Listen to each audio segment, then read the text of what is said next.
अस्सलाम वालेकुम, मैं हूँ शाहजेब खानज़ादा। एक महीना होने वाला है साबिक DGI जनरल रिटायर्ड फैज़ हमीद के हवाले से मुसलसल खबरें और तफसीलात सामने आ रही हैं। उनके कोर्ट मार्शल पर पार्लियामेंट और मीडिया में तबसरे हो रहे हैं। इमरान खान अपने हवाले से खदशात का इजहार कर रहे हैं, जबकि खुद फौज जनरल फैज़ हमीद के खिलाफ कार्रवाई की बुनियाद फौज के खुद एहतसाबी के निज़ाम को करार दे रही है। ISI के साबिक सरबरा जनरल फैज़ हमीद को टॉप सिटी केस और रिटायरमेंट के बाद आर्मी एक्ट की खिलाफ वर्जी के इल्ज़ामात पर फौजी तहवील में लेने के हवाले से 12 अगस्त को ISPR ने प्रेस रिलीज जारी की थी। फिर 3 दिन बाद 15 अगस्त को एक और प्रेस रिलीज में बताया गया कि जनरल फैज़ हमीद के खिलाफ कार्रवाई के सिलसिले में 3 रिटायर्ड अफसरान भी फौजी तहवील में हैं, जबकि कुछ दीगर रिटायर्ड अफसरान और उनके सहूलतकारों के खिलाफ मज़मूम सियासी मफादात की इमा और गठजोड़ से अदम इस्तेहकाम को हवा देने की तहकीकात जारी हैं। फिर परसों कोर कमांडर्स कॉन्फ्रेंस का एलामिया सामने आया, जिसमें किसी का नाम लिए बगैर फौज के अंदरूनी एहतसाब के निज़ाम पर जोर दिया गया। और फिर जनरल रिटायर्ड फैज़ हमीद को फौजी तहवील में लिए जाने के बाद आज पहली दफ़ा DG ISPR अहमद शरीफ चौधरी ने मीडिया ब्रीफिंग दी और बाकायदा जनरल फैज़ हमीद का नाम लेकर उनके कोर्ट मार्शल की तफसीलात बताई। 12 अगस्त 2024 को ISPR की जानिब से जारी करदा इलामिये में लेफ्टिनेंट जनरल रिटायर्ड फैज़ हमीद के खिलाफ कोर्ट मार्शल की कार्रवाई के हवाले से बताया गया था। लेफ्टिनेंट जनरल रिटायर्ड फैज़ हमीद केस के हवाले से अगर बात की जाए तो टॉप सिटी केस में रिटायर्ड ऑफिसर के खिलाफ बाज़ाब्ता तौर पर दरख्वास्त मौसूल हुई। पाक फौज के निज़ाम एहतसाब पर मुकम्मल एतमाद रखते हुए ये मामला मिनिस्ट्री ऑफ डिफेंस के ज़रिए पाकिस्तान फौज को भिजवाया गया।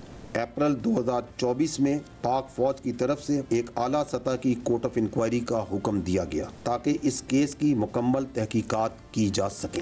ठोस शवाहिद पर मुबनी तफसीली इंक्वायरी मुकम्मल होने के बाद 12 अगस्त 2024 को पाकिस्तान आर्मी ने बाज़ाब्ता तौर पर आगाह किया कि मुतल्लिका रिटायर्ड ऑफिसर ने पाकिस्तान आर्मी एक्ट की दफ़ात की खिलाफ वर्जियाँ की हैं। मुतल्लिका रिटायर्ड ऑफिसर के हवाले से रिटायरमेंट के बाद पाकिस्तान आर्मी एक्ट की खिलाफ वर्जी के मुतअद्दिद वाक़यात भी सामने आए हैं। इन बुनियादों पर फील्ड जनरल कोर्ट मार्शल की कार्रवाई का आगाज़ किया जा चुका है। अगर फौज में कोई शख्स अपने ज़ाती मफादात के हसूल के लिए काम करता है या अपने ज़ाती फ़ायदे के लिए किसी एक मखसूस सियासी एजेंडे को परवान चढ़ाता है तो पाक फौज का खुद एहतसाबी का निज़ाम हरकत में आ जाता है।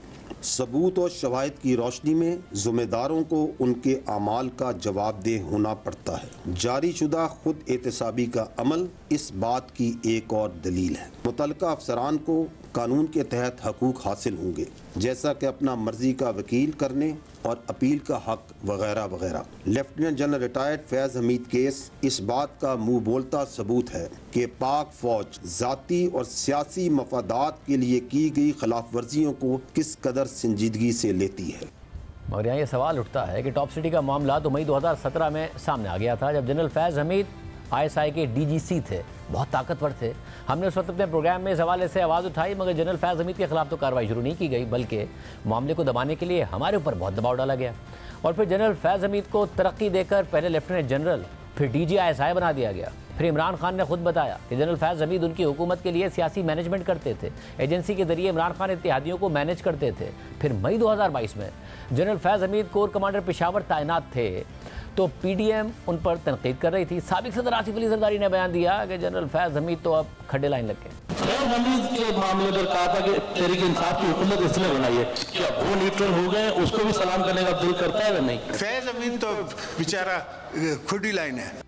इसके बाद ISPR ने जनरल फैज़ हमीद के दिफा में बाकायदा उस वक्त एक एलामिया जारी किया था, जिसमें लिखा था कि पेशावर कोर पाकिस्तान आर्मी की एक मुमताज़ फॉर्मेशन है। इस अहम कोर की क़यादत हमेशा बेहतरीन प्रोफेशनल हाथों में सौंपी गई है। कोर कमांडर पेशावर के हवाले से अहम सीनियर सियासतदानों के हालिया बयानात इंतहाई नामुनासिब हैं। ऐसे बयानात सिपा और क़यादत के मोराल और वक़ार पर मनफी तौर पर असरअंदाज होते हैं। अफवाज पाकिस्तान के बहादुर सिपाही और ऑफिसर्स हम वक्त वतन की खुद मुख्तारी और सालमियत की हिफाजत अपनी जान हथेली पर रख कर रहे हैं। इसलिए सीनियर कौमी सियासी क़यादत से ये तवक्को की जाती है कि वो इदारे के खिलाफ ऐसे मुतनाज़ बयानात से इज्तनाब करें। दिफा किया गया।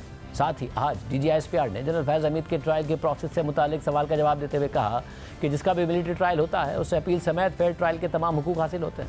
सर मेरा क्वेश्चन जनरल फैज से मुतल्लिक है। ऑलमोस्ट 3 वीक्स हो गए हैं गिरफ्तार हुए और फिर जनरल कोर्ट मार्शल की कार्रवाई भी हो रही है। उसके बाद से खबर आती है कि 2 ब्रिगेडियर्स और 1 कर्नल भी गिरफ्तार हुए। प्रोसेस क्या है, कितना टाइम लेगा ये सारी कार्रवाई मुकम्मल होते हुए? और सर दूसरा ये कि कितने और लोग हैं जो गिरफ्तार हो चुके हैं इसके बाद? जो हमारा मिलिट्री का सिस्टम है ये बिल्कुल बड़ी सूरत से काम करता है, इट वर्क्स विद स्पीड, लेकिन जो कानूनी और इंसाफ के तकाजे हैं वो मुकद्दम है।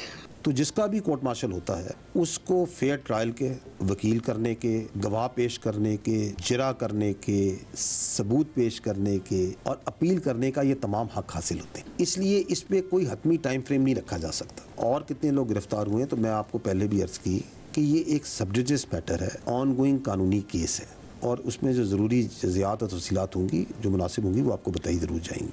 लेकिन मैं आपको ये बता दूं, जो भी शख्स इस केस में मुलव्वस होगा वो कानून की गिरफ्त से बाहर नहीं रहेगा, चाहे उसका कोई भी ओहदा हो, चाहे उसकी कोई भी हैसियत हो। इसके अलावा आज DGISPR से सवाल किया गया कि जनरल फैज़ हमीद को DGISI के ओहदे तक पहुंचाने में जनरल बाजवा और साबिक DGISI जनरल नवीद मुख्तार का किरदार था, तो DGISPR ने उल्टा साबित से सवाल कर दिया कि ISI का डायरेक्ट बॉस तो वज़ीर आज़म होता है। आप नहीं ये समझते कि जब जनरल फैज़ हमीद को लाया जा रहा था तो उनके अंदाज़ा नहीं था कि वो इस तरह से एक सियासी जमात के साथ जाके सिंपैथीज़ लेंगे उनके साथ? तो आप क्या समझते हैं कि उनके जो यहाँ तक लाने पर, इस ओहदे तक लाने पर, उन दोनों शख्सियात के किरदार को आप किस नज़र से देखते हैं, जैसे जनरल बाजवा साहब हैं और जनरल नवीद मुख्तार साहब हैं?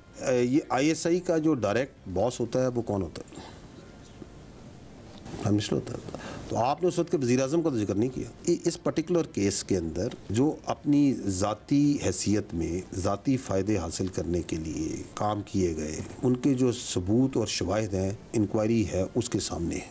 जो हमारी प्रेस रिलीज थी उसमें हमने आपको ये भी बताया था, रिटायर्ड ऑफिसर पे ये इल्ज़ाम भी है उन्होंने ज़ाती मकासद के लिए मखसूस सियासी अनासर के इमा पर कानून की और हदूद व कदूद से तजावुज़ किया। फिर जब DGISPR से इमरान खान के मिलिट्री ट्रायल से मुतालिक सवाल हुआ तो उन्होंने जवाब दिया कि फ़ौजी कानून के मुताबिक कोई भी शख्स अगर किसी फ़र्द या अफराद को जो आर्मी एक्ट के ताबे हों अपने ज़ाती या सियासी मकासद के लिए इस्तेमाल करे और उसके शवाहिद मौजूद हों तो कानून अपना रास्ता खुद बना लेगा। जैसे जैसे कोर्ट मार्शल की प्रोसीडिंग आगे बढ़ रही है, जो तहरीक इंसाफ के रहनुमा हैं वो इन खदशात का इजहार कर रहे हैं कि जो बानी PTI हैं उनको फौजी तहवील में लिया जा सकता है या उनके खिलाफ भी मिलिट्री एक्ट है उसके तहत कार्रवाई हो सकती है। मैंने आपको पहले अर्ज़ किया कि एक सब जुडिस मैटर है और आपका सवाल हाइपोथेटिकल भी है, लेकिन मैं आपको ये ज़रूर कहूँगा कि फ़ौजी कानून के मुताबिक कोई भी शख्स अगर किसी फ़र्द को या अफराद को जो आर्मी एक्ट के ताबे हों उनको अपने ज़ाती या सियासी मकासद के लिए इस्तेमाल करे और उसके सबूत और शवाहिद मौजूद हों तो कानून अपना रास्ता खुद बना लेगा। जनरल फैज़ हमीद पर रिटायरमेंट के बाद भी इमरान खान और तहरीक इंसाफ से राब्तों और सहूलतकारी का इल्ज़ाम लग रहा है। हुकूमत 9 मई में उनके मुलविस होने के दावे कर रही है और ये इस लिहाज से अहम है क्योंकि खुद तहरीक इंसाफ के रहनुमा रिटायरमेंट के बाद जनरल फैज़ हमीद से राब्तों की तस्दीक कर रहे हैं। आज जियो न्यूज़ के प्रोग्राम कैपिटल टॉक में तर्जुमान PTI रऊफ हसन ने एतराफ़ किया कि मुझ समेत PTI के कुछ और लोग भी थे जिनका जनरल फैज़ हमीद के साथ उनके रिटायरमेंट के बाद भी राब्ता था। कभी शाज़ नादर कोई 2 महीने में, 3 महीने में, हाउ आर यू, ठीक हो, सब ठीक है, सारा कुछ दैट काइंड ऑफ। लेकिन आई अंडरस्टैंड कि कुछ और लोग भी PTI के थे जिनके उनके साथ इंटरेक्शन था। और वो किस नोयत का था फ्रैंकली, इंटरेक्शन था उनकी रिटायरमेंट के बाद भी। हाँ, देखिए जी, जिनके साथ दोस्ती होती है वो ये तो नहीं देखा जाता कि ये रिटायरमेंट हो गई है तो आप इनके साथ आप ताल्लुक तोड़ लें, तो वो ताल्लुक तो जारी रहते हैं, जो ताल्लुक होते हैं वो जारी। आपके साथ था कि नहीं था रिटायरमेंट के बाद? अलैक सलैक की हद तक जी। आपकी तबीयत कैसी है? ठीक है, फाइन, दैट्स ऑल। उनके पास है भी, मेरा वो फ़ोन लिया गया था, उसमें से वो पता है आपको उन्होंने लीक आउट भी कर दी थी सारी जो मेरे उनके साथ कॉन्वर्सेशन थी। इससे पहले खैबर पख्तूनख्वा के वज़ीर आला लेकिन गंडापुर भी कह चुके हैं कि मेरा कई दफ़ा जनरल फैज़ हमीद के साथ रब्ता हुआ, मेरे पास उनका मैसेज आ जाता था। राब्ते थे आप सबके जनरल फैज़ से? नहीं, मेरा तो रिटायरमेंट के बाद 2022 में खान साहब का अपना राब्ता खत्म हो गया था जनरल फैज़ के साथ। मेरे कोई राब्ते नहीं हुए बीच में। वैसे मैं तो सच्चा आदमी हूँ ना, मैं डरता हूँ ना, मुझे खौफ है। बीच में मुझे कई दफ़ा जनरल फैज़ का ऐसा राब्ता हुआ, मुझे मेरे पास नंबर वो चेंज होकर फोन आ जाता, मैसेज आ जाता, तो ओके गॉट इट इस आता था। लेकिन नून लीग के रहनुमा हनीफ अब्बासी ने कैपिटल टॉक में कहा कि तहरीक इंसाफ में अब भी कई अरकान इस्टेब्लिशमेंट से राब्ते में हैं। कुछ हाजिर सर्विस रिटायर्ड अफसरान और खुद तहरीक इंसाफ के लोग 9 मई के बारे में बयानात रिकॉर्ड करवा चुके हैं। वादा माफ गोवा वाकई तैयार हो गए हैं, वहाँ पे एविडेंस इकट्ठा हुआ है। इसके अलावा कुछ लोग हाजिर ड्यूटी रिटायर्ड लोग इंस्टीट्यूशन के वो वहाँ पे अपने बयानात रिकॉर्ड करवा चुके हैं या वहाँ पे मौजूद हैं। इसके अलावा एडमिनिस्ट्रेशन के लोग हाजिर सर्विस भी और रिटायर भी, ठीक है जी। इसके अलावा एडमिनिस्ट्रेशन में से लोग हैं, इसके अलावा पीटीआई के कुछ लोग हैं जो इस बात पे तैयार हैं कि हाँ जी कि ये 9 मई की साजिश कहाँ और कैसे तैयार हुई। पीटीआई के लोग अभी भी पीटीआई का हिस्सा, अभी भी पीटीआई का हिस्सा है। देखे ना, अभी भी पीटीआई का हिस्सा है। और जो बात मैंने और की कि 99 नामों के नीचे आप खड़े होकर कोई बंदा कह दे कि आपके डायरेक्ट राब्ते नहीं है, राब्ते हैं ना, उसी बुनियाद पर जलसा आपने मुलतवी किया। DGISPR की प्रेस कॉन्फ्रेंस के बारे में जियो न्यूज़ के साथ हैदर शराजी के सवाल का जवाब देते हुए chairman PTI barrister Gauhar Khan ने कहा कि जनरल फैज़ हमीद का कोर्ट मार्शल फौज का अंदरूनी मामला है, वो जैसे चाहे उसे हैंडल करे। जनरल फैज़ पे हमने बड़ा एक पॉलिसी स्टेटमेंट दी थी और वो यही स्टेटमेंट है कि जनरल फैज़ हमीद फौज का एक इंटरनल मामला है, वो जिस तरीके से उसको हैंडल करना चाहे वो है। अलबत्ता हमें यकीन है फौज के अंदर एक मजबूत एहतसाब का निज़ाम मौजूद है, लेकिन ये नहीं होना चाहिए कि टॉप सिटी में कोई ऑर्डर आ जाए और इस पर आप फिर कार्रवाई करें। जो भी कोई गलत कार्रवाई का मुर्तकिब होता है तो ये फौज को अपने चाहिए कि अपने अंदाज से करे। जहाँ तक फैज़ हमीद का ताल्लुक है, हमारा सिंपल स्टैंस यही है कि ये इंटरनल मामला है, वो जैसे चाहे इसको हैंडल कर ले। उन्होंने कहा है कि फैज़ हमीद केस इस बात का सबूत है कि पाक फौज ज़ाती और सियासी मफादात के लिए की गई खिलाफ वर्जियों को किस कदर संजीदा लेती है। तो ये सियासी मकासद कोई मफादात होंगे फैज़ हमीद के? नहीं, मुझे नहीं पता। हमें देखो सिर्फ इतनी प्रेस रिलीज से जितनी आपको मालूमात मिलती है हमें भी इतनी ही मालूमात है। मेरी कभी ज़िंदगी में तो न मुलाकात हुई है न बात हुई, तो मुझे ज़्यादा डिटेल का नहीं पता उनकी एक्टिविटीज़ का। लेकिन कोई भी बंदा जो कोई ऐसी कार्रवाई करता है जो गैर कानूनी है, उसके खिलाफ अगर फौज कोई एक्शन लेना चाहती है, चाहे वो यूनिफॉर्म है चाहे वो रिटायर, ये उनकी सवाबदीद है और वो आर्मी एक्ट और उनका जो कोड बना है उसके मुताबिक ये कार्रवाई कर सकती है। इसके अलावा DGISPR से तहरीक इंसाफ के 22 अगस्त के जलसे की मनसूखी से मुतालिक इस्टेब्लिशमेंट के किरदार पर सवाल हुआ तो उन्होंने कहा कि किसी भी जलसे की मनसूखी जगह और तारीख मुकम्मल तौर पर ज़िला इंतज़ामिया का मामला है। पिछला माह पीटीआई ने एक जलसा प्लान किया इस्लामाबाद तरनोल में। इस दौरान जो है वो कैंसिल भी किया डिप्टी कमिश्नर ने, लेकिन चेमा गोइयाँ ये होती रही कि अचानक इस जलसे का कैंसिल होना जो है कहीं एस्टेब्लिशमेंट के साथ इनकी बातचीत है और अभी ये जलसा दोबारा प्लान हो चुका है 8 सितंबर को। बाहर ये खबरें गर्दिश कर रही हैं कि शायद बैकडोर चैनल के ऊपर पीटीआई की क़यादत से या किसी उनके रहनुमाओं से कोई बातचीत हो रही है। किसी भी जलसे की जो होती है ना जगह, मनसूख, तारीख, ये एक प्योरली एक ज़िलाई इंतज़ामी मामला है। Army is focused towards its own professional matters. DGISPR जलसा मनसूखी को इंतज़ामी मामला करार दे रहे हैं, मगर खुद पीटीआई एतराफ़ कर रही है कि जलसा इस्टेब्लिशमेंट ने राब्ता करके मनसूख करवाया था। सबसे पहले तो अडियाला जेल में सुबह 7 बजे आदम सवाती और बैरिस्टर गौहर खान की इमरान खान से गैर मामूली मुलाकात से इस तासुर ने जन्म लिया। फिर इमरान खान की बहन अलीमा खान ने खुद इस्टेब्लिशमेंट का नाम लेकर इस तासुर को मजबूत किया, अपनी जमात पर तनकीद की। फिर खुद इमरान खान जलसा मनसूख करने के बाद इस्टेब्लिशमेंट से राब्तों की मुमकिन बाली की तवक्कात करते हुए सहाफ़ियों से गुफ्तगू करते हुए मुतमईन और खुश नजर आए, मगर फिर जेल में उल्टा उन पर सख्तियाँ बढ़ गईं। तो इसके बाद इमरान खान जलसा मनसूखी के फैसले पर पछतावे का इजहार करते हुए कहने लगे कि इस फैसले के बाद कारकुन गुस्से में हैं, हमें गालियाँ पड़ रही हैं, पार्टी में लड़ाइयाँ हो रही हैं। और फिर बाद में वज़ीर आला खैबर पख्तूनख्वा अली अमीन गंडापुर और chairman PTI barrister Gauhar Khan ने तफसील से बयान किया कि कैसे इस्टेब्लिशमेंट ने जलसा मनसूख करवाने के लिए पीटीआई से रब्ता किया और फिर किस तरह से ये सब मुमकिन हुआ। मगर इसमें भी एक तज़ाद सामने आया। अली अमीन गंडापुर ने अपने साथ साथ बैरिस्टर गौहर खान से भी इस्टेब्लिशमेंट के रब्ते का दावा किया, मगर बैरिस्टर गौहर खान ने कहा कि सिर्फ अली अमीन गंडापुर से इस्टेब्लिशमेंट का रब्ता में हुआ। जब ये कहा गया कि जी एक दफ़ा खान साहब से जाके मिलें और खान साहब से आप बात करें इसके ऊपर, खान साहब को बताएं कि ये हालात हैं, क्योंकि खान साहब तो जेल में हैं, तो मैंने तो साफ इनकार कर दिया, क्योंकि मैंने कहा मैं तो सुबह से आवाम को लेके निकलूंगा और मैं तो सुबह से जाने के लिए किसी भी सूरत तैयार नहीं हूँ। जाहिर बात है चेयरमैन साहब बैरिस्टर गौहर साहब से भी रब्ता था, तो उस बात पर उन्होंने कहा कि फिर चेयरमैन साहब जाके मिल लें और खान साहब को हालात बता दें। तो मैंने कहा मुझे तो कोई एतराज़ नहीं है, पढ़ना में होना चाहिए और खान साहब का डिसीजन है। जाहिर बात है एस्टेब्लिशमेंट ही है, वही रब्ता करती है, जो मुल्क को चला रहे हैं वही रब्ता करते हैं। सिर्फ मुझसे नहीं था और पार्टी की लीडरशिप से भी रब्ता था। जलसा का बिल्कुल पैगाम आए थे, पैगाम एस्टेब्लिशमेंट की तरफ से ही आया, ये सब कोर्स उनकी तरफ से आया था, मैसेज आया था कि जी वो अली अमीन साहब को आया था कि जी जलसा मनसूख होना चाहिए इन सर्कमस्टांसेस में। आपको भी ये बताया गया था, क्या कन्वे किया गया था कि एस्टेब्लिशमेंट की तरफ से ये पैगाम आया है? खान साहब ने पूछा नहीं किसकी तरफ से, किस लेवल से पैगाम आया है? जो भी कोई बात हुई होगी अली अमीन साहब ने बात की है, डायरेक्ट पैगाम था ये? नहीं, वो अली अमीन साहब के साथ हुआ है, तो है जो कम्युनिकेशन बात हुई है मैंने आपको बता दिया, अली अमीन साहब ने बता दिया। DGISPR की प्रेस कॉन्फ्रेंस और जनरल फैज़ हमीद के कोर्ट मार्शल के हवाले से क्या मजीद तफसीलात हैं, अंदर की बात क्या है, एजाज सैयद नुमाइंदा खुसूसी जियो न्यूज़ इस हवाले से तफसीलात सामने लाते रहे हैं। आज उनके पास क्या खबर है, बात करेंगे। एजाज बहुत शुक्रिया। एजाज ज़ाहिर है आज DGISPR ने प्रेस कॉन्फ्रेंस की, पहली दफ़ा पब्लिकली इस हवाले से बात की, तफसीलात भी कुछ बताई, कुछ के बारे में कहा कि जो ये इस वक्त मामला जो हैं वो तफसील नहीं बता रहे। वो क्या तफसीलात हैं, कौन ऑफिसर्स हैं, क्या हो रहा है? शाहजेब बहुत शुक्रिया। शाहजेब जो DGISPR है ज़ाहिर है वो एहतियात का मुजाहरा कर रहे हैं, क्योंकि ये जो मामला है बड़ी अहम स्टेज के ऊपर है। मेरी इतलात के मुताबिक काफ़ी बड़े पैमाने पर जो तहकीकात हैं वो हो रही हैं इस हवाले से। मुख्तलिफ लोग जो हैं वो रूपोश भी हैं। आज से कमोपेश 2-3 रोज़ पहले चकवाल में जो फैज़ हमीद साहब हैं उनके घर के ऊपर एक छापा मारा गया था।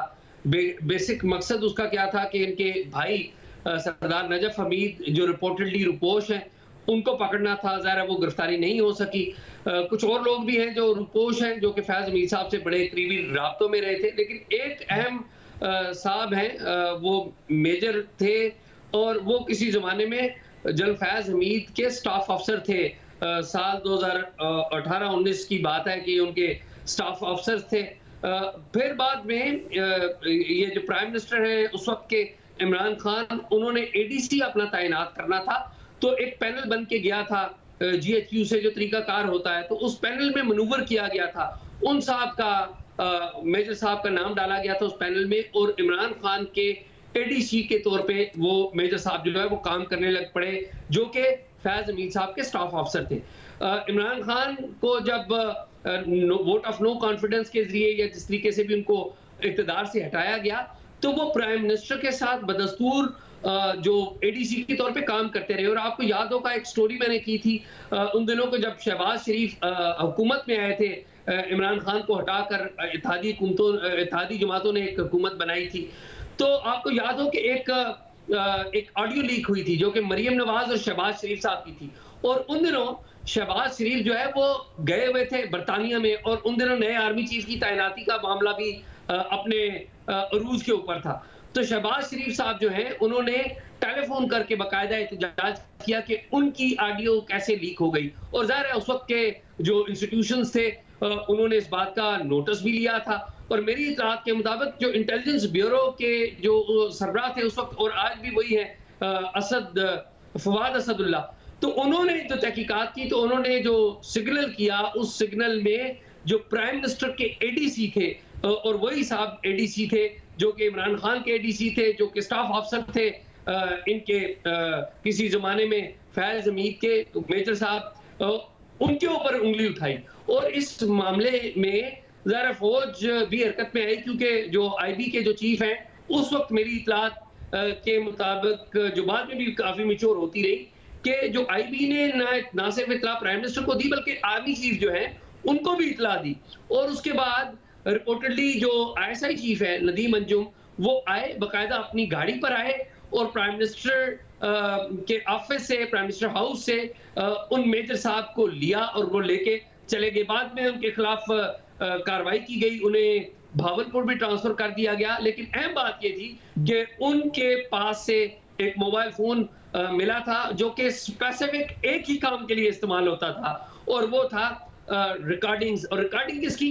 प्राइम मिनिस्टर की, यानी कि प्राइम मिनिस्टर का अपना एडीसी उनकी रिकॉर्डिंग कर रहा था, और वो रिकॉर्डिंग जहां किसके पास रही थी, वो रिकॉर्डिंग फैज साहब के पास जा रही थी। अब मुझे ये बातें कहना पड़ रही हैं although के फैज साहब इस वक्त गिरफ्तार है, लेकिन बिटर रियलिटीज हैं। अगेन इसके ऊपर मैं चाहूंगा कि फैज साहब की तरफ से कोई मौकफ आए, जरूर आए। उस वक्त भी मैंने अगर उनकी फैमिली मौकफ देना चाहे, क्योंकि जनरल फैज़ अभी जब तक गिरफ्तार नहीं हुए थे, जितनी स्टोरीज हम भी कर रहे थे, आप भी कर रहे थे, मुसलसल हमने उनसे राब्ते की कोशिश की, मगर वो जवाब नहीं देते थे। अपने ज़राए के जरिए ज़रूर कोई ना कोई जवाब उनका आ जाता था। मगर एजाज, आप ये कह रहे हैं कि ऐसा नहीं है कि गिरफ्तारी हो गई और फैज़ हमीद के बाद बाकी गिरफ्तारियाँ हो गई और अब मामला बिल्कुल ट्रायल की तरफ जा रहा है, बल्कि और गिरफ्तारियाँ भी हो रही हैं, इस दायरे को फैलाया जा रहा है, इन्वेस्टिगेशन जारी है। बिल्कुल इन्वेस्टिगेशन जारी है और वो समरी ऑफ एविडेंस के मामले पर है। और ये जो जिन मेजर साहब का मैं जिक्र कर रहा हूँ, ये वो मेजर साहब हैं जिनसे मेरी इत्तलात के मुताबिक अभी पूछगिछ की जा रही है। अब जो पूछगिछ जिन लोगों से हो रही है उनमें ये मेजर साहब भी शामिल हैं, क्योंकि ये बड़ा क्लोज लाइजान रहा है इनका, और फैज साहब की जितनी भी एक्टिविटीज थी ये बिल्कुल जानते थे, फर्स्ट हैंड जानते थे। इमरान खान साहब की, फैज साहब की जो आपस में कोलैबोरेशन थी, कितनी कोलैबोरेशन थी, ये सब जानते थे। इनकी इन्वेस्टिगेशन हो रही है। इन्होंने बल्कि कर्नल बन जाना था, इनका बोर्ड हो जाना था, लेकिन इसी मामले पर ये कर्नल भी नहीं बन सके, इनकी प्रमोशन भी नहीं हो सकी, और इनसे पूछगिछ जारी, और कुछ लोगों की भी पूछगिछ भी जारी, और उनकी कुछ लोगों की तलाश भी जारी।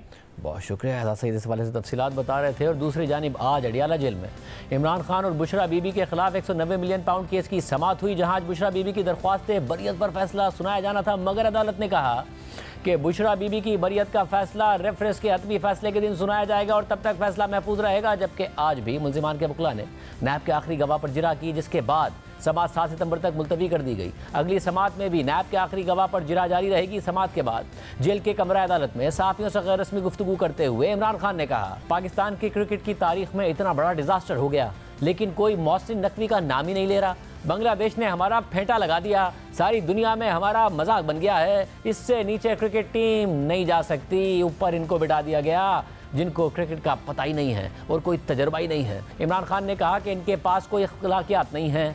75 साला मोअम्मर खातून यास्मीन राशिद को जेल में रखा हुआ है। मुझे सबक सिखाया जा रहा है कि मैं ताकतवरों के सामने क्यों खड़ा हो गया। मुझे जेल में चक्की में रखा गया है। सारी ज़िंदगी जेल में रहने को तैयार हूँ, लेकिन गुलामी कबूल नहीं करूँगा। पाकिस्तान को पुलिस स्टेट बना दिया गया है, मैं किसी सूरत गुलामी कबूल नहीं करूंगा। जो सहाफ़ी जेल ट्रायल कवर कर रहे हैं वो जिहाद कर रहे हैं। बलूचिस्तान के अंदर बहुत बड़ा क्राइसिस है। खैबर पख्तूनख्वा में पीटीआई की हुकूमत ना होती तो यहाँ भी क्राइसिस होता। बलूचिस्तान में हकीकी नुमाइंदों को आगे नहीं आने दिया जाता। सरदार अख्तर मेंगल सही कह रहा है कि बलूचिस्तान में सूरत हाल खतरनाक हद तक पहुंच चुकी है। अख्तर मेंगल कह रहा है कि हालात हाथ से निकलते जा रहे हैं। इंजीनियर्ड इलेक्शन के जरिए लोगों का इंतखाब होगा तो सूरत हाल खराबी होगी। हमें कहते हैं कि टीटीपी हमारी वजह से आई तो BLA को कौन लाया। दहशत गर्दी खत्म करने के 3 तरीके हैं। एक तरीका डायलॉग है, दूसरा मिलिट्री ऑपरेशन और तीसरा इंटेलिजेंस ऑपरेशन। पाकिस्तान में इंटेलिजेंस एजेंसीज को PTI के पीछे लगा दिया गया है। मशरकी पाकिस्तान हमारे सामने है। मशरकी पाकिस्तान बना तो मैं ढाका में अंडर 19 क्रिकेट खेल रहा था। हर मसले का हल डंडा नहीं है, डायलॉग होना चाहिए। इमरान खान ने मजीद कहा कि उन्हें 8 फरवरी के खामोश इनकलाब से जाग जाना चाहिए। आज बता रहा हूं कि मुल्क इनकलाब की जानिब बढ़ रहा है। ये सुप्रीम कोर्ट का बेड़ा गर्क करने लगे हैं ताकि इलेक्शन फ्रॉड सामने ना आए। 8 सितंबर को कौम अपनी आज़ादी के लिए बाहर निकले। इमरान खान ने यह गुफ्तगू की है, मगर PTI में कौन कौन है जो जनरल फैज़ हमीद से राब्ते में था? क्या जनरल फैज़ हमीद मुदाखलत करते थे? तहरीक इंसाफ के सीनियर रहनुमा हमारे साथ मौजूद होंगे, उनसे बात करेंगे ब्रेक के बाद। तहरीक इंसाफ ने 8 सितंबर को इस्लामाबाद में जलसा करने का ऐलान किया हुआ है, जिसके लिए आज इस्लामाबाद की ज़िले इंतजामिया ने PTI को NOC जारी कर दिया है, जिसके मुताबिक तहरीक इंसाफ को संगजानी में GT रोड से मुल्हिका पसवाल रोड के ओपन एरिया में जलसे की इजाज़त दी गई है और इस हवाले से जलसे में दाखिले के रूट्स, जलसे की जगह का नक्शा और शराइत जारी कर दी गई है। NOC के मुताबिक जलसा शाम 4 बजे शुरू होगा, 7 बजे ख़त्म कर दिया जाएगा। इस दौरान कोई रोड ब्लॉक नहीं किया जाएगा। साथ ही रियासत, मजहब और नजरिया पाकिस्तान के खिलाफ नारेबाजी या तकारीर नहीं की जाएंगी। इसके अलावा आज कौमी असम्बली के स्पीकर के चैम्बर में हुकूमत और अपोजिशन के अरकान की मुलाकात हुई है, जिसमें ज़राए के मुताबिक ऑल पार्टीज कॉन्फ्रेंस बुलाने, बलूचिस्तान की सूरत हाल पर इत्तफाक राय पैदा करने और अख्तर मेंगल के इस्तीफे पर बात की गई। मुलाकात में हुकूमत की जानिब से स्पीकर अयाज सादिक और राना सनाउल्लाह समेत दीगर अफराद शरीक थे, जबकि अपोजिशन के वफ्द में बैरिस्टर गौहर खान, असद कैसर और आमिर डोगर शरीक हुए। इस मुलाकात के साथ साथ DG ISPR की प्रेस कॉन्फ्रेंस पर PTI के मौक़िफ़ के हवाले से बात करेंगे। मुलाकात में मौजूद रहनुमा तहरीक इंसाफ आमिर डोगर हमारे साथ मौजूद। आमिर डोगर साहब, बहुत शुक्रिया हमें ज्वाइन करने के लिए। सबसे पहले जनरल फैज़ हमीद का मामला हो रहा है, मुख्तलिफ रहनुमा एतराफ़ भी कर रहे हैं कि हमारी अलग सेलेक्ट थी। आज हमने देखा रऊफ़ हसन साहब ने हामिद मीर साहब के प्रोग्राम में कहा। उससे पहले गड्ढापुर साहब कह चुके हैं कि मेरी बातचीत होती रहती थी, वो मैसेज करते थे, मैं कहता डन गुड, इस किस्म की बातें होती रहती थी। दुआ सलाम के बहुत सारे लोग बात कर रहे हैं, क्या आपके साथ भी कोई दुआ सलाम उनकी रही है रिटायरमेंट के बाद भी? देखें, जब वो हुकूमत में हम थे और वो DG आई थे और मैं कैबिनेट का मेंबर भी था और रूलिंग पार्टी का चीफ विप भी था, तो जब वो अपनी ऑफिशियल मीटिंग्स में आते थे प्राइम मिनिस्टर हाउस में, तो उनसे अक्सर मुलाकातें हो जाती थी। लेकिन उसके बाद जब हमारी हुकूमत गई और जब वो रिटायर्ड हो गए, उसके बाद मेरी कोई उनसे मुलाकात नहीं हुई और ना ही कोई राब्ता रहा। कि पार्टी के और लोग हैं, क्योंकि रऊफ़ हसन साहब ने कहा कि और दीगर लोगों से भी उनकी दुआ सलाम रहती थी, राब्ता रहता था, क्योंकि हामिद मीर साहब की खबर थी कि वो बहुत मुदाखलत करते थे। पार्टी के लोग तो बड़ा शुक्र अदा कर रहे हैं कि जी जान छुटी हमारी। मैं ये समझता हूँ कि किसी रिटायर्ड ऑफिसर से दुआ सलाम करना कोई जुर्म नहीं है और जाहिर है कि उनका एक बड़ा रोल रहा है पाकिस्तान की हुकूमत में, तहरीक इंसाफ की हुकूमत में। उस हवाले से उनका किसी से ताल्लुक़ भी बन गया होगा और उस ताल्लुक़ की बुनियाद पर अगर उनसे लोगों ने राब्ता रखा होगा तो मुझे इसका इल्म नहीं है, लेकिन इसमें कोई मुज़ाहिका भी नहीं है। बहुत सारे लोगों के ताल्लुकात होते हैं, वो चलते हैं और सारी ज़िंदगी चलते हैं। लोग अपनी गमियों खुशियों में आते हैं, ये सारी चीज़ें नॉर्मल हैं हमारे सोसाइटी में, हमारे माशरे में। लेकिन अब आगे फ़ाइल पर क्या है और जो इन्वेस्टिगेशन हो रही है उसमें क्या निकला है और उसमें कौन से ऐसे शवाहिद हैं, ये तो अब वक्त के ऊपर ही पता चलेगा कि ये ट्रायल ओपन होता है या इन कैमरा होगा, क्योंकि आर्मी ऑफिसर का ट्रायल तो ओपन नहीं हो सकता, लेकिन अगर आप इसमें कोई सिविलियन डालते हैं तो उसके बाद देखना पड़ेगा कि उस वक्त उस ट्रायल की शक्ल किस तरह से होगी और वहाँ माहौल क्या होगा। मतलब आज जब डीजी ISPR से सवाल हुआ इस हवाले से तो उन्होंने कोई मेरे वाज़े बात नहीं की, मगर ये ज़रूर कहा कि अगर किसी फ़र्द को या अफराद को जो आर्मी एक्ट के ताबे हो उनको अपने ज़ाती सियासी मकासद के लिए इस्तेमाल करें और उसके सबूत और शवाहिद मौजूद हों तो कानून अपना रास्ता खुद बना लेगा, यानी नॉन सिविलियन के हवाले से। अब इमरान खान साहब इस बात का खदशे का इज़हार कर चुके हैं कि मुझे इस मामले में इन्हें वादा माफ गवाह बनाकर मुझे मिलिट्री ट्रायल किया जा सकता है। फिर उन्होंने अदालत से भी अप्रोच किया है। क्या वजह है, क्यों इतना कंसर्न है PTI को कि ये बात इमरान खान साहब तक जा सकती है? मैं समझता हूँ कि मकसद भी मेन यही है कि जिस तरह एक केस इमरान खान साहब का ख़त्म होता है और उस पर वो बाइज़्ज़त बरी होते हैं, दूसरा केस, फिर तीसरा केस, फिर चौथा केस, तो ये सिलसिला है जो चल रहा है। लेकिन ये वक्त भी गुज़र जाएगा और हमें भी इत्तलाएँ यही हैं कि इमरान खान साहब को मिलिट्री ट्रायल उनका किया जाएगा। लेकिन बतौर सियासतदान इमरान खान ये पहले सियासतदान नहीं होंगे। मैं हिस्ट्री का तालिब इल्म हूँ। मैंने देखा कि माजी में भी पाकिस्तान के बड़े बड़े सियासतदान जोमा को मिलिट्री ट्रायल का सामना करना पड़ा और हर हुकूमत ने अपने सियासी मकासद के लिए उन अकाबरीन के ख़िलाफ़ ट्रायल किए, उनको सज़ाएँ दी, सख्त सज़ाएँ दी।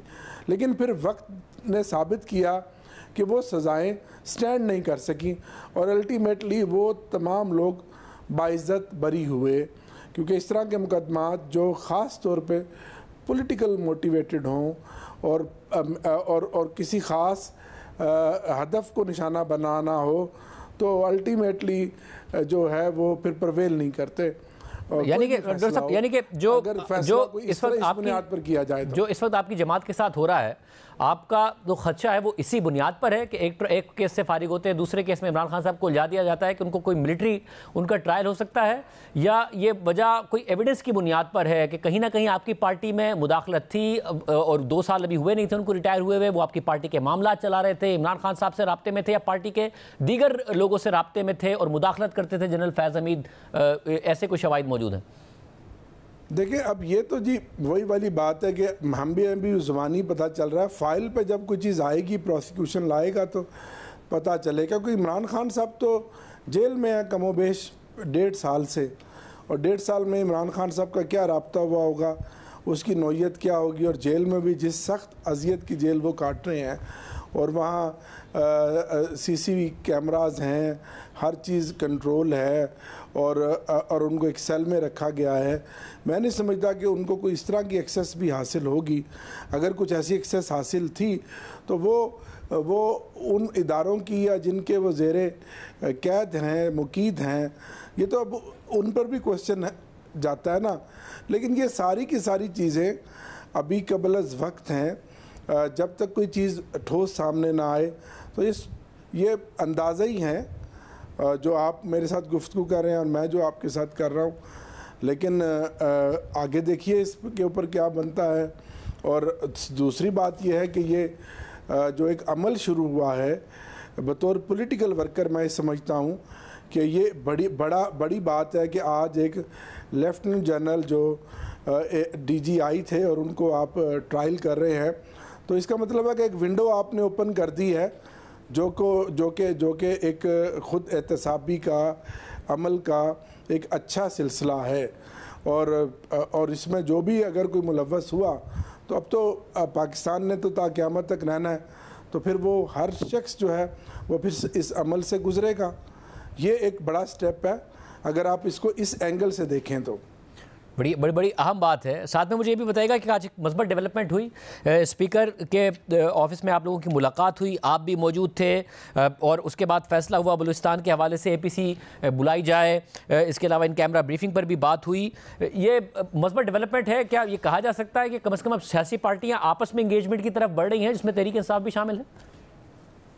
जी, आज हम गए थे एक डेलीगेशन की शक्ल में स्पीकर के पास, ये बताने कि स्पीकर साहब इस नेशनल असम्बली में इतना बड़ा वाक़यात हो रहे हैं बलूचिस्तान में, अभी तक कोई डिबेट नहीं हुई स्पेसिफिक, और ना गवर्नमेंट की तरफ से किसी ने रिस्पॉन्ड किया, जबकि सेनेट में इस पर डिबेट हो चुकी है।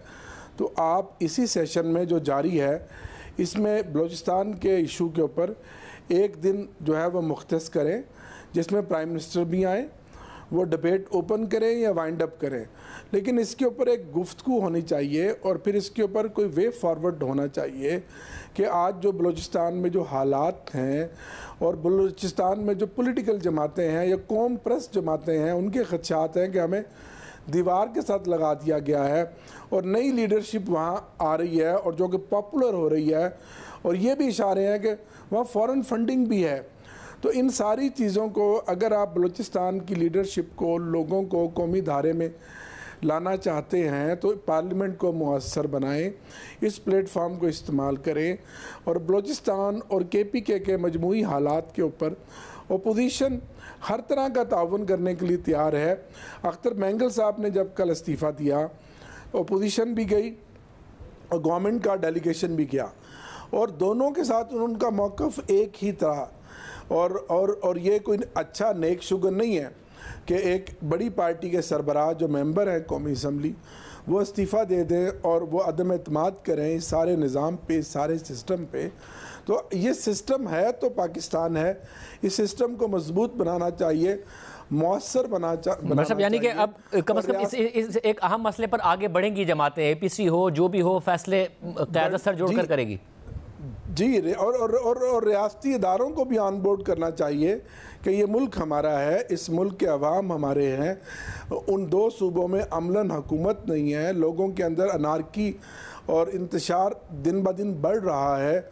लेकिन ये भी साथ कहा कि आप और पार्लियामान सिर्फ एक ही काम कर रहे हैं कि वो लेजिस्लेशन की जाए कि जिससे तहरीक इंसाफ की राह में रुकावट हो।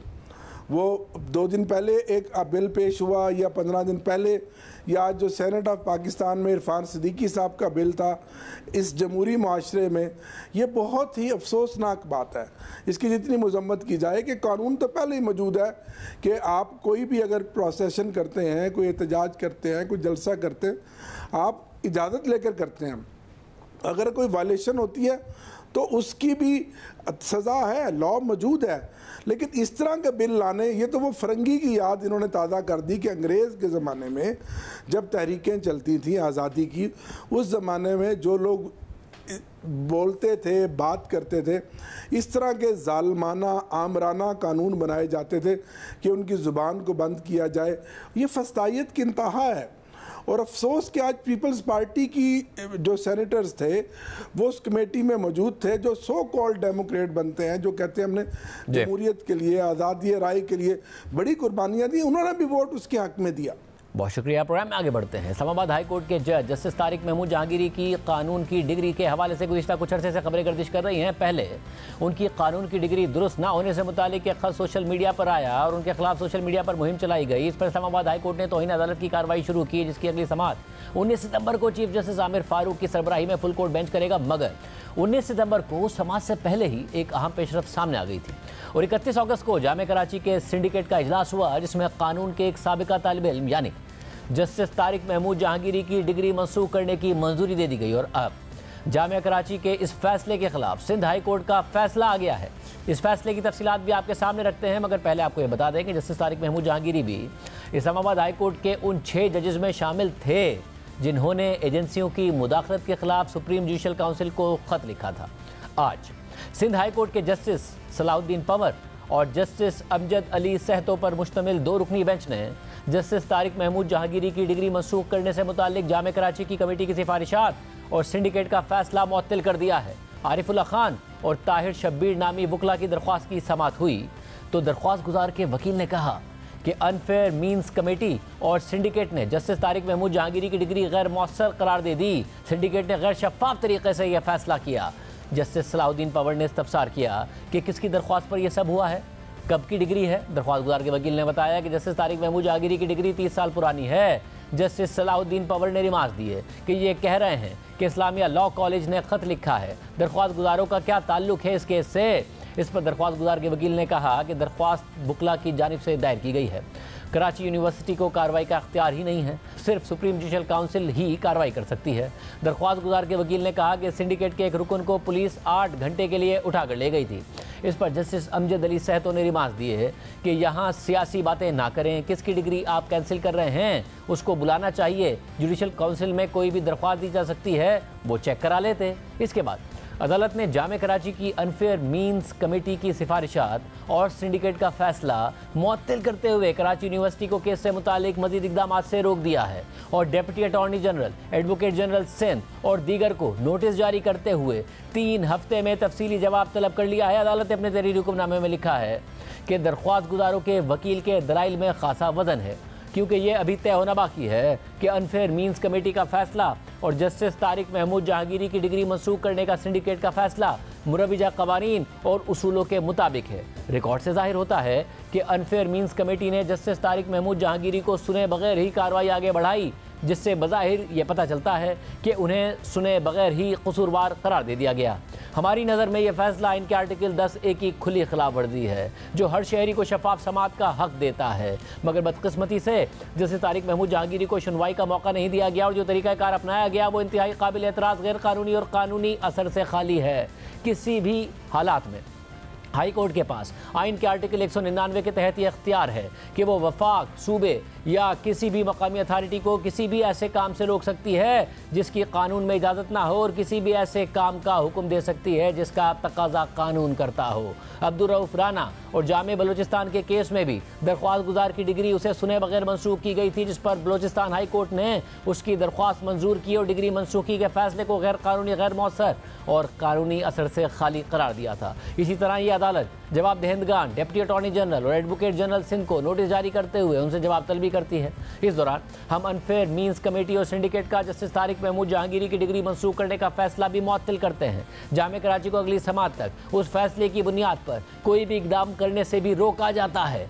इस सारी सूरत हाल से जुड़ा हुआ एक और वाक़या भी है जिसका आज अदालत में जिक्र भी किया गया, जो 31 अगस्त को जामे कराची के सिंडिकेट के इजलास से पहले कराची में ही पेश आया, जब जामे कराची के सिंडिकेट के रुकन और अप्लाइड केमिस्ट्री डिपार्टमेंट के एसोसिएट प्रोफेसर डॉक्टर रियाज अहमद सिंडिकेट के इजलास में शिरकत के लिए निकले, मगर उन्हें पुलिस ने हिरासत में ले लिया और कई घंटों तक मुख्तलिफ थानों में ज़ेरे हिरासत रखकर रिहा कर दिया। रिहाई के बाद डॉक्टर रियाज ने बताया कि मुझे पहले 4 घंटे तक न्यू टाउन थाने में रखा गया, फिर बहादुराबाद थाने लाया गया और वहां से ब्रिगेड थाने पहुंचा दिया गया।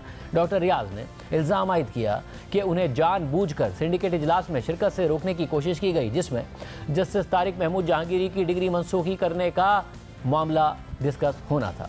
डॉक्टर रियाज ने इल्ज़ाम लगाया था कि जस्टिस तारिक महमूद जहांगीरी की डिग्री मनसूख करने वाले जामे कराची की कमेटी सिंडिकेट की मंजूरी से कायम नहीं की गई और उसने साबिका तालिब इल्म को मौक़िफ़ पेश करने का मौका भी नहीं दिया। इसके जवाब में जामे कराची के सिंडिकेट के रुकन डॉक्टर हसन औज ने कहा था कि कमेटी सिर्फ इस एक केस के लिए कायम नहीं की गई है, बल्कि ये हमेशा मौजूद रहती है और उसके अरकान अपने ओहदे के लिहाज से तब्दील होते रहते हैं। कमेटी उसी वक्त तालिब इल्म को तलब करती है जब वो अनफेयर मीन्स इस्तेमाल करते हुए पकड़ा जाता है।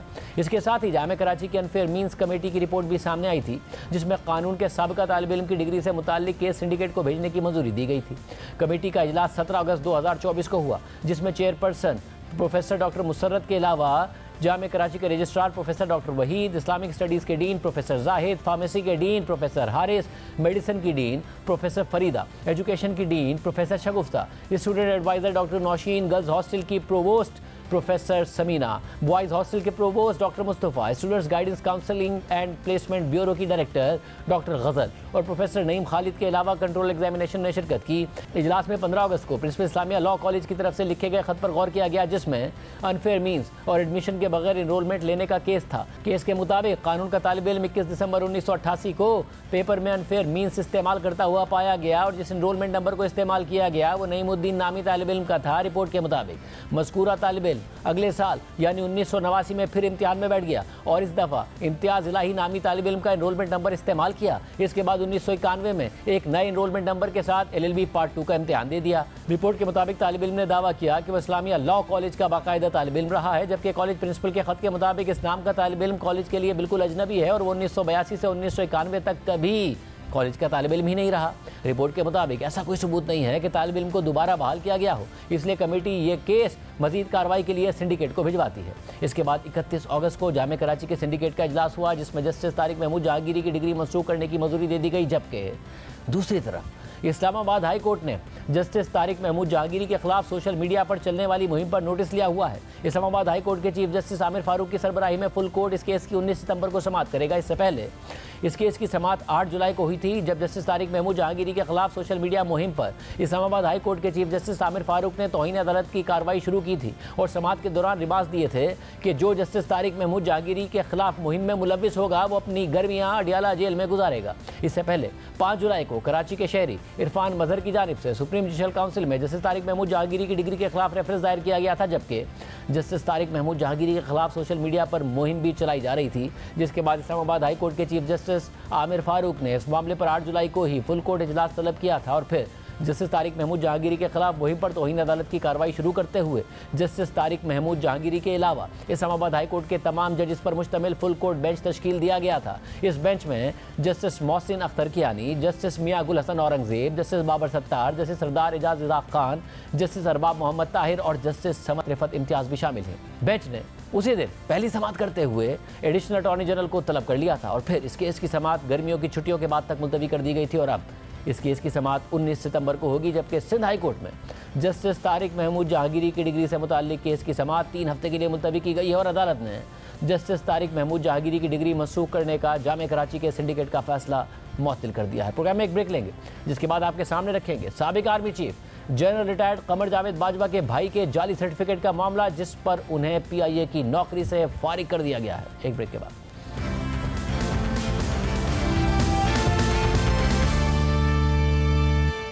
बर्मिंघम में PIA के deputy station manager Javed Iqbal Bajwa को इंटरमीडिएट का जाली सर्टिफिकेट जमा करवाने की वजह से मुलाजमत से निकाल दिया गया है।